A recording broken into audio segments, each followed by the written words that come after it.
Avant d'épouser Letizia Ortiz, Felipe D'Apagne a été en couple avec le mannequin norvégien Eva Sannom entre 1996 et 2001. Si la jeune femme ne s'est jamais exprimée dans les médias, c'est 20 ans après la fin de leur histoire d'amour qu'Eva Sannom s'est confiée dans les colonnes du journal norvégien Aftenposten.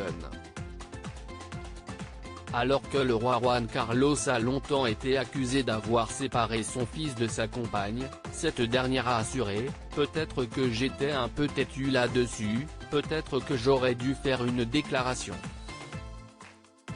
Parce que cela donnait l'impression d'avoir été exclu de la maison royale espagnole. Mais ce n'est pas vrai. Lorsque vous faites le choix de ne pas commenter quelque chose, comme je l'ai fait, plusieurs fois, des vérités qui ne correspondent pas à la réalité sont établies dans la presse. Pourtant, même si une déclaration est répétée assez souvent, cela ne signifie pas qu'elle est vraie. » Évoquant la pression médiatique qu'elle a vécue lorsqu'elle fréquentait Felipe D'Apagne, l'ancien mannequin a déclaré « J'ai décidé depuis le début de ne jamais regarder l'objectif des caméras des paparazzi, je ne voulais pas que quiconque pense que j'appréciais d'être photographié. Pendant un moment, j'ai envisagé de porter les mêmes vêtements tous les jours. » Eva Sannom a ajouté ensuite, la même chose se produisait tous les jours.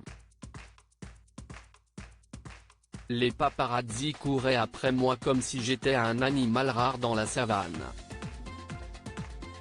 Surtout, les journaux espagnols ont toujours trouvé quelque chose à écrire, ça pouvait être à quoi ressemblait mon vernis à ongles.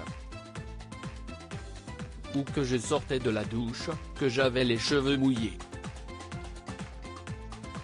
Je suis très heureuse de ne pas être devenue reine désormais mariée et mère de 2 enfants, Eva Sannom a expliqué au journal, j'ai passé de nombreuses années ne pas donner l'impression d'utiliser cette vieille histoire qui s'est passée en Espagne. Je suis très heureuse de ne pas être devenue reine. Les gens pensent probablement que ce serait une vie avec des yachts et du champagne. Mais ils ne se rendent pas compte que c'est très fatigant.